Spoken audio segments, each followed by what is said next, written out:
Halo semuanya, kembali lagi belajar bahasa Mandarin bersama Laosu Richard. Hari ini kita mau belajar tentang kegiatan sehari-hari kita di rumah. Nah, kita mulai aja. Kita mulai dari hal yang pertama kita lakukan pagi hari. Nah, udah pasti, qi chuang. Qi chuang artinya bangun tidur. Ada dua kata, qi dan chuang. Qi ini artinya bangun, chuang artinya tempat tidur. Jadi qi chuang kalau diterjemahkan dari hurufnya artinya bangun dari tempat tidur. Setelah bangun kita ngapain? Kita gosok gigi. Gosok gigi, shua ya. Ada dua kata lagi, shua artinya menggosok, ya artinya gigi. Nah, shua ya kita pakai apa? Pakai ya shua. Selain perlu ya shua, kita perlu ya kau. Ya kau itu pasta gigi. Setelah gosok gigi, biasanya Laosu xi zao. Xi zao itu artinya mandi. Nah, kita lihat kata xi. Xi ini artinya mencuci. Jadi kalau mencuci tangan, kita bilangnya xi shou. Cuci muka, xi lian. Cuci baju, xi fu. Nah, setelah mandi biasanya kita ta sao. Ta sao itu artinya membersihkan, merapikan.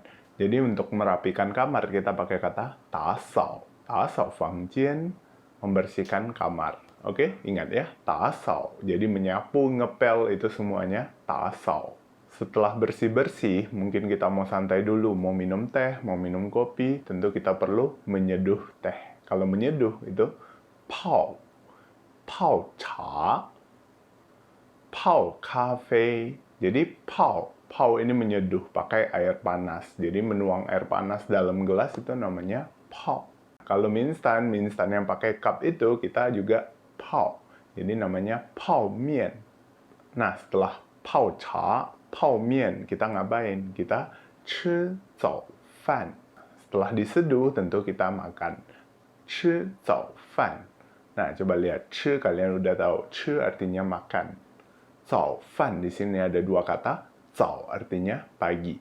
Fan itu artinya makanan. Jadi zao fan artinya makan pagi, sarapan. Kalau makan siang namanya wu fan.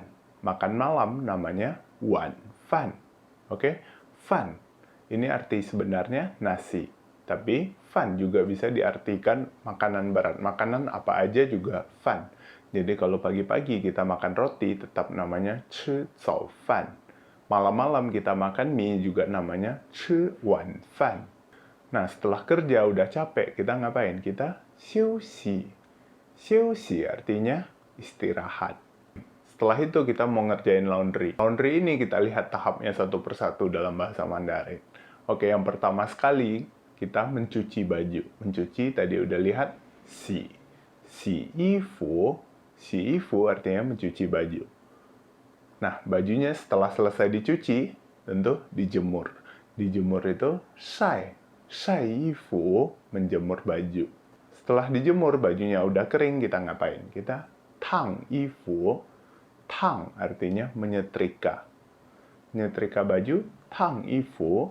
Terakhir, setelah bajunya rapi, udah disetrika, kita ze yifu, melipat baju. Setelah itu kita lihat kata zao gu. Zao gu ini artinya menjaga, merawat. Jadi merawat orang tua, misalnya ada orang tua yang sakit, kita rawat, kita jaga, itu namanya zao gu. Jadi bisa aja zao gu lao ren, zao gu haizi, zao gu wo de didi, zao gu mei mei. Jadi bisa menjaga adik, menjaga anak, menjaga orang tua, itu namanya zao gu. Nah, setelah semua kegiatan kita selesai satu hari, kita ngapain terakhir? Kita tidur. Dan tidur itu shui jiao. Nah, setelah itu kita mau lihat kalimat perintah. Nah, perintah ini bertingkat. Ada yang kepada orang lebih tua, ada kepada sama besar, ada kepada yang lebih muda. Nah, coba kita lihat satu persatu. Kita mulai dari yang paling sopan. Paling sopan untuk orang tua, kita harus pakai kata qing. Kalau mau minta tolong kepada orang tua, sopannya kita bilang qing. Jadi misalnya, qing gao su wo. Tolong kasih tahu saya.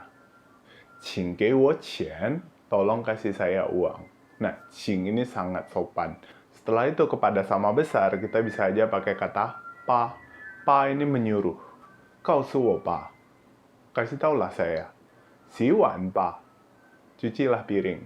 Wan ini artinya mangkok. Kalau di Indonesia kita makan kebanyakan pakai piring. Tapi kalau di Cina kebanyakan pakai mangkok. Kalau di Indonesia kita bilangnya cuci piring. Kalau di Cina mereka bilangnya si wan. Karena mereka lebih banyak pakai mangkok daripada piring.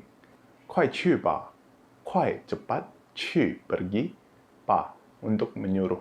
Kuai cu pa. Kalau kita terjemahkan dalam bahasa Indonesia mirip dengan lah. Jadi, kuai cu pa. Cepatlah pergi. Kalau minta tolong sama teman, nggak perlu pakai cing. Cing kadang terlalu sopan untuk sesama teman atau sama yang lebih kecil terlalu sopan kita pakai cing. Kita cukup pakai kata pang wo.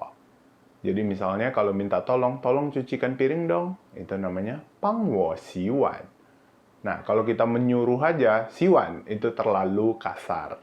Nah, kurang enak didengar. Jadi supaya lebih lunak kalimat kita pakai kata pang wo siwan. Misalnya kita mau minta tolong untuk bikinkan teh, kalau kita suruh begitu aja, pao cha, terlalu kasar, jangan seperti itu. Kita perlu pang wo pao cha, tolong buatkan teh untuk saya. Pang wo pao cha. Nah, oke, jadi kalau kepada yang lebih tua menyuruh kita perlu qing. Nah, qing pang wo otomatis jauh lebih sopan. Misalnya sama mama kita bilangnya qing pang wo xi fu.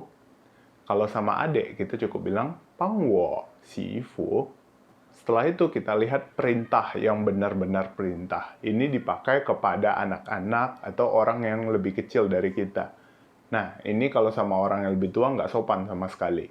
Pakai kata gei wo. Gei wo ini perintah keras. Jadi kalau mama udah marah sama anaknya bisa pakai kata gei wo. Misalnya udah disuruh baik-baik. Xi fu pa. Wo bu yao. Pang wo xi fu. Wo bu yao. Gei wo xi fu. Nah, ini harus dengar lagi. Gei wo ini kurang lebih udah marah. Jadi, gei wo ini perintah keras. Jangan dilawan lagi kalau udah pakai gei wo. Nah, barusan kita udah lihat perintah. Nah, sekarang kita mau lihat untuk melarang. Jadi, untuk melarang juga sama, ada tingkatannya. Untuk yang lebih tua, kita pakai qing juga. Kita bisa pakai kata qing bu yao. Bu yao ini artinya nggak mau, kita udah belajar. Tapi di sini bisa juga artinya jangan. Jadi, qing bu yao, tolong jangan. Qing bu yao gao su ta. Tolong jangan kasih tahu dia. Kalau sama yang lebih kecil, sama adik, kita bisa aja bilang bu yao langsung. Nggak perlu pakai qing. Untuk yang lebih kecil atau sama besar, jangan pakai qing. Langsung aja bu yao. Bu yao chi wo de mian. Jangan makan mie saya. Nah, bu yao untuk melarang bisa juga ya. Setelah itu yang terakhir, ada kata qian wan bu yao. Nah, ini untuk melarang sangat amat keras, sama sekali nggak boleh, untuk mengingatkan. Bahasanya mewanti-wanti, nggak boleh seperti ini. Qian wan bu yao. Nah, qian wan bu yao gao su ta. Apapun yang terjadi, jangan kasih tahu dia. Jadi, qian wan bu yao. Kalau udah pakai ini, benar-benar nggak boleh. Nah, kalau ada kata-kata lain yang kalian masih mau tahu, kalian boleh komen aja di bawah. Lause bakal kasih tahu bahasa Mandarinnya apa, dan Lause bakal coba jelaskan secara detail gimana pakainya. Hari ini sampai di sini dulu. 再见.